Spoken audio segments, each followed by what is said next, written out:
Aujourd'hui, nous allons récapituler un anime super déroutant appelé Classroom of Elite. Les élèves de cette école doivent rivaliser d'intelligence pour gagner de l'argent plutôt que de se fier à leur statut familial ou à leur apparence. Combien pensez-vous pouvoir obtenir si vous y étiez? L'école s'appelle la Tokyo Metropolitan Advanced Nurturing School. Au début du nouveau trimestre, Ayano Kuji, un nouvel élève de première année, entre pour la première fois dans l'école. Il fait partie de la classe D et ne veut pas avoir de contact avec les autres élèves. Il a l'intention de mener une vie discrète jusqu'à la remise des diplômes. Sa camarade de classe, Suzune, s'avère être une personne privée comme lui. Lors du premier cours, le professeur principal présente les règles de l'école. Tout d'abord, les élèves n'ont pas le droit de changer de classe, ils resteront donc dans la même classe jusqu'à ce qu'ils obtiennent leur diplôme.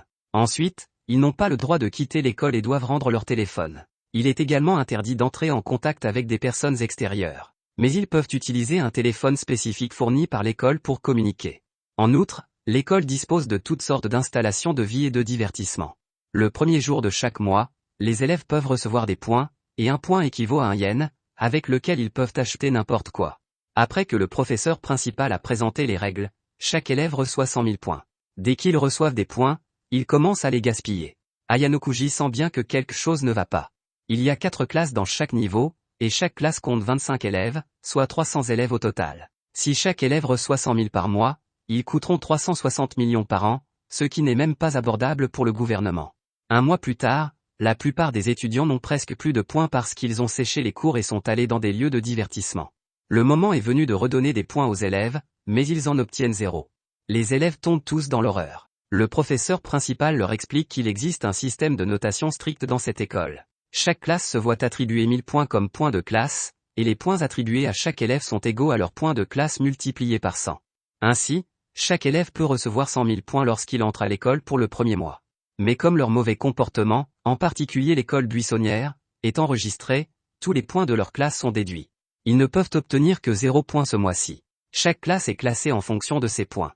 Il y a 4 niveaux dans chaque classe, qui sont les classes A, B, C et D. Plus une classe a de points, plus elle peut être élevée. Si les étudiants obtiennent de bonnes notes à l'examen de mi-parcours, ils peuvent obtenir 100 points au maximum pour leur classe.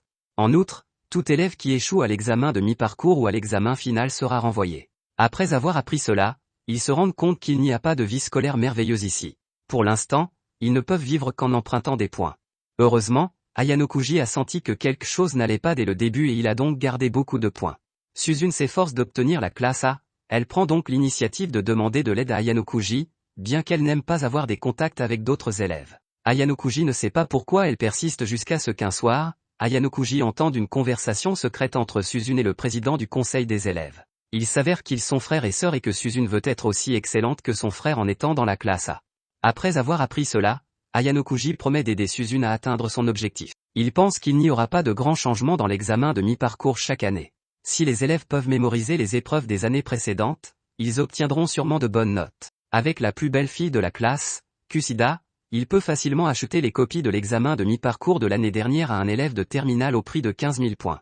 Après l'examen de mi-parcours, tout le monde obtient de bonnes notes comme Ayano Kuji l'avait prédit. Ayano Kuji ne veut pas être célèbre et donne tout le mérite à Kusida. Mais Suzune sait qu'Ayano Kuji est la vraie personne qui a trouvé une telle méthode, ce qui attise sa curiosité à son égard. La classe D gagne 87 points de classe après cet examen. Bien qu'il y ait un grand écart entre la classe D et les 3 autres classes, les élèves sont toujours très heureux. Alors que tout le monde se réjouit, le professeur principal annonce une mauvaise nouvelle, Sudu, qui a eu de mauvaises notes, va être renvoyé. Il s'avère que selon le règlement, la note de passage est égale à 50% de la note moyenne de la classe. Sudu n'a obtenu que 39 points, alors que la moitié de la moyenne de la classe est proche de 40, et il sera donc renvoyé. Tous les élèves sont tristes, mais Ayano Kuji n'abandonne pas. Il se souvient que le professeur principal a dit que dans cette école, on peut acheter tout ce qu'on veut avec des points. Après la classe, Ayano Kuji dit au professeur principal qu'il veut acheter une note avec ses points pour que Sudu réussisse l'examen. Le professeur admire son intelligence, mais pour acheter un point, il faut 100 000 points. Juste à ce moment-là, Suzune arrive et ils peuvent acheter le score avec les points d'Ayano Kuji plus ceux de Suzune. Grâce à leur aide, Sudu peut rester. Après avoir résolu le problème, Ayano Kuji confie à Suzune le mérite d'avoir persuadé le professeur principal. En voyant Suzune être félicitée par les autres, le visage de Kusida prend une expression effroyable. Lorsque tous les élèves partent, Ayano Kuji s'aperçoit que Kusida a oublié de prendre son téléphone. Il s'empare donc du téléphone et la rattrape.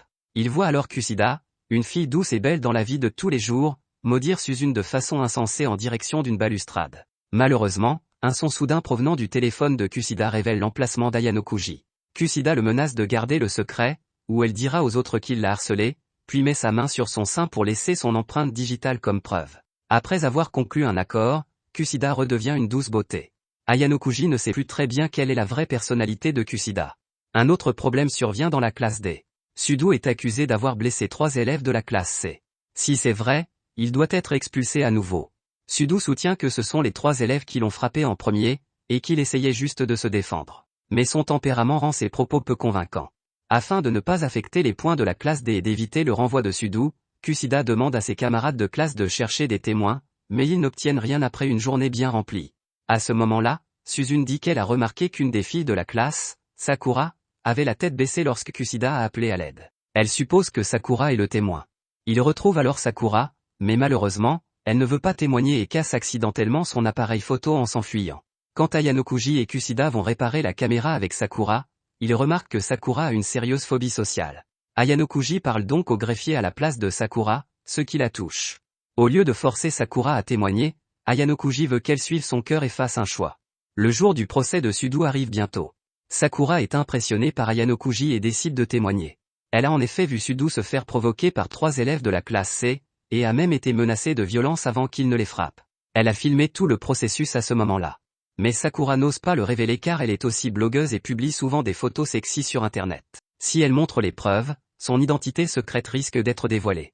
Le professeur principal de la classe est si rusé qu'il s'aperçoit de la faille, affirmant que le témoignage de Sakura ne peut que prouver que Sudo et les 3 élèves se sont battus, mais pas que les 3 élèves ont délibérément intimidé Sudo. Alors qu'ils continuent de se disputer, le président du conseil des élèves décide de retarder le procès, leur donnant un jour pour trouver la preuve. S'ils n'y parviennent toujours pas, la classe C et la classe D seront punies ensemble. Ayano Kuji et Suzune se rendent sur les lieux de la bagarre pour chercher la preuve. Suzune n'a aucune idée, tandis qu'Ayano Kuji murmure qu'il serait bien qu'il y ait une caméra de surveillance ici. En entendant cela, Suzune a soudain un plan. Suzune et Ayano Kuji emmènent délibérément les 3 élèves sur les lieux du combat. Suzune montre la caméra sur le mur et dit que tout ce qui s'est passé ce jour-là a été filmé. L'école n'a pas dévoilé l'affaire juste pour voir comment les élèves allaient se comporter pour les noter. S'ils ne sont pas honnêtes, l'école finira par utiliser la vidéo pour témoigner, et ils seront alors certainement renvoyés de l'école. Les 3 élèves de la classe C ont tellement peur qu'ils acceptent rapidement de retirer leur accusation. En fait, la caméra est fausse et Ayano Kuji l'a empruntée à un élève de la classe B pour que Suzune puisse menacer les 3 élèves. Pendant ce temps, Sakura a de gros ennuis. Son identité a été révélée et un fan pervers la harcèle. Sakura ne peut qu'appeler Ayano Kuji à l'aide. Malheureusement, son téléphone est jeté par le fan pervers. Alors que Sakura est sur le point d'être agressée sexuellement par le pervers, Ayano Kuji arrive pour l'arrêter.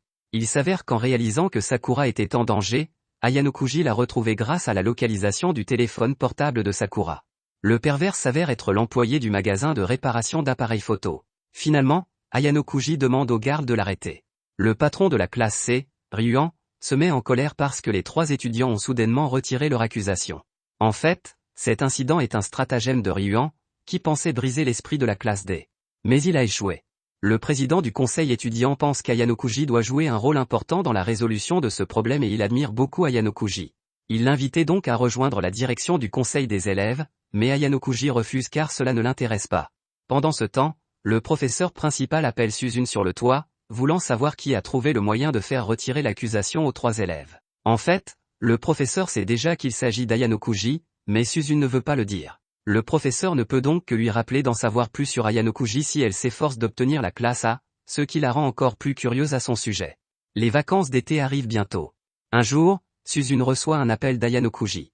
Il l'invitait à nager avec d'autres camarades de classe. De façon inattendue, un complot se prépare. Plusieurs garçons de la classe D sont tellement excités qu'ils prévoient d'installer des caméras dans les vestiaires des femmes pour filmer secrètement les filles, mais un accident se produit pendant l'installation et l'élève responsable a besoin de plus de temps pour y parvenir. Pire encore, le chef de la classe C, Ryuan, ignore le panneau de nettoyage placé devant les vestiaires et a l'intention de forcer l'entrée. Voyant que leur plan est sur le point d'être dévoilé, Sudo, qui est impliqué dans le plan, se place devant Ryuan pour le bloquer. À ce moment-là, les élèves de la classe A arrivent à leur tour. La tension est palpable entre eux.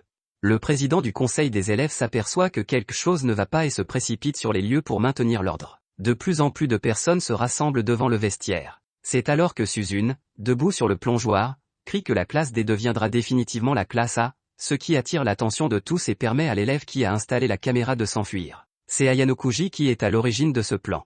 Ayanokuji est également impliqué dans le projet de filmer secrètement les filles. Il sait que les points de la classe D seront probablement déduits à cause de cet acte dangereux, mais il ne peut pas arrêter les élèves en chaleur, alors il décide de faire semblant de participer au plan pour éviter qu'il ne soit dévoilé. Il demande alors à Suzune de retirer secrètement la carte mémoire de l'appareil photo, ce qui fait échouer le plan.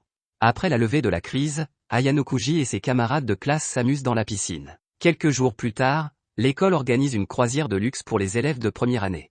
Ils sont regroupés par classe pour passer un examen spécial de 7 jours sur une île. L'école attribue à chaque classe un certain nombre de tentes et d'autres matériels de subsistance, ainsi que 300 points au départ, qui peuvent être utilisés pour acheter de la nourriture et des matériels de subsistance supplémentaires. Les points restants après l'examen seront ajoutés au total des points de chaque classe.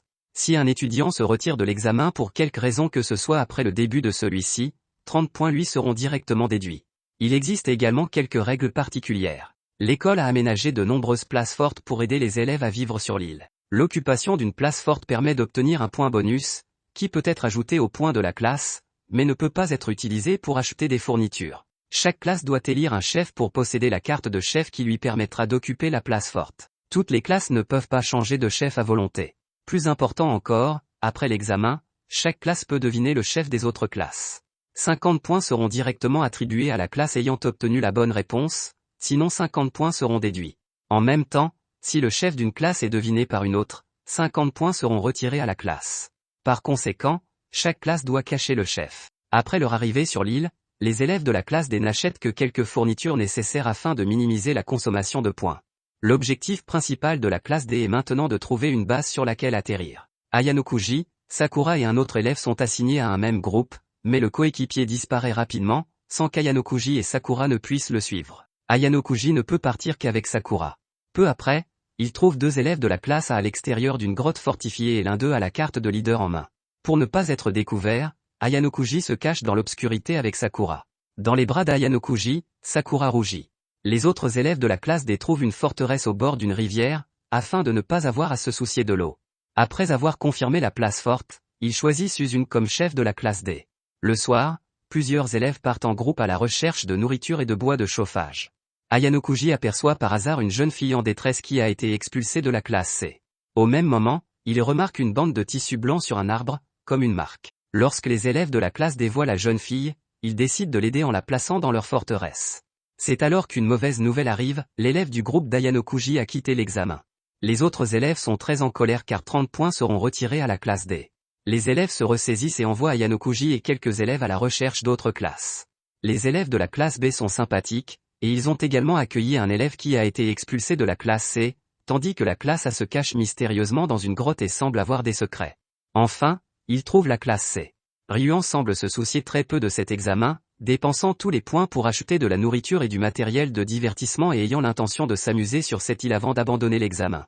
Après avoir obtenu des informations sur les autres classes, les élèves de la classe D sont occupés à chercher des forteresses et des fournitures tous les jours. Le 5e jour, les sous-vêtements d'une fille ont disparu. Les filles pensent qu'ils ont été volés par les garçons. Après avoir obtenu leurs autorisations, les filles décident de fouiller les bagages des garçons. Un garçon trouve les sous-vêtements dans son sac, mais il ne les a pas volés du tout. Ne voulant pas être traité de pervers par les filles, il donne le sous-vêtement à Ayanokuji. N'ayant pas le choix, Ayanokuji doit mettre le sous-vêtement dans sa poche pour le moment. Comme le sous-vêtement n'est pas retrouvé, les filles commencent à se méfier des garçons. Certains élèves soupçonnent également que les sous-vêtements ont été volés par la fille de la classe C. Ayanokuji retourne alors à l'endroit où il a trouvé la fille. Sous l'arbre marqué d'une bande de tissu, quelque chose semble avoir été déterré. La nuit, Suzune retrouve Ayanokuji, la seule personne de confiance de la classe. Elle demande à Ayanokuji qui a volé les sous-vêtements. Au lieu de répondre, Ayanokuji mentionne la fièvre de Suzune. Il s'avère que Suzune ne se sent pas bien depuis qu'elle est sur le bateau. Il conseille à Suzune d'abandonner l'examen, mais Suzune tient bon depuis 5 jours et ne veut vraiment pas abandonner. Le 6e jour, tout le monde devient très doué pour trouver des forteresses et des provisions. Mais le plus important pour eux est maintenant de trouver les chefs des autres classes afin d'obtenir plus de points. À ce moment-là, Ayanokuji demande délibérément à Suzune de sortir la carte du chef, en lui demandant de la garder précieusement. À ce moment-là, un élève remarque que Suzune est souvent avec Ayanokuji, devinant qu'ils sortent ensemble. Cet élève fait alors une farce en prenant une poignée de terre et en l'essuyant sur la tête de Suzune. Comme Suzune se salit, elle trouve une source d'eau de montagne pour prendre un bain. Cependant, sa carte de leader est volée pendant son bain, ce qui rend Suzune très triste et pleine de remords. Ayano Kuji lui conseille de ne rien dire. À leur grande surprise, quelqu'un met le feu au bastion de la classe D. Heureusement, certains élèves ont remarqué l'incendie avant qu'il ne provoque un désastre. Mais l'incendie a tout de même plongé les élèves de la classe D dans le chaos.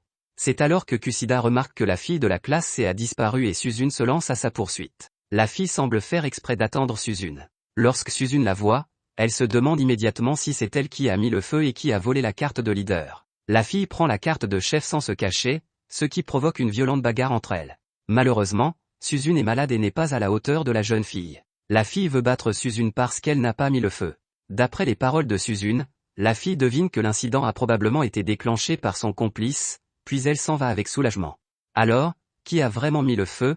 Continuons pour le savoir. La fille de la classe C se dirige alors vers l'arbre marqué et déterre un communicateur caché sous l'arbre. Son contact s'avère être la classe A.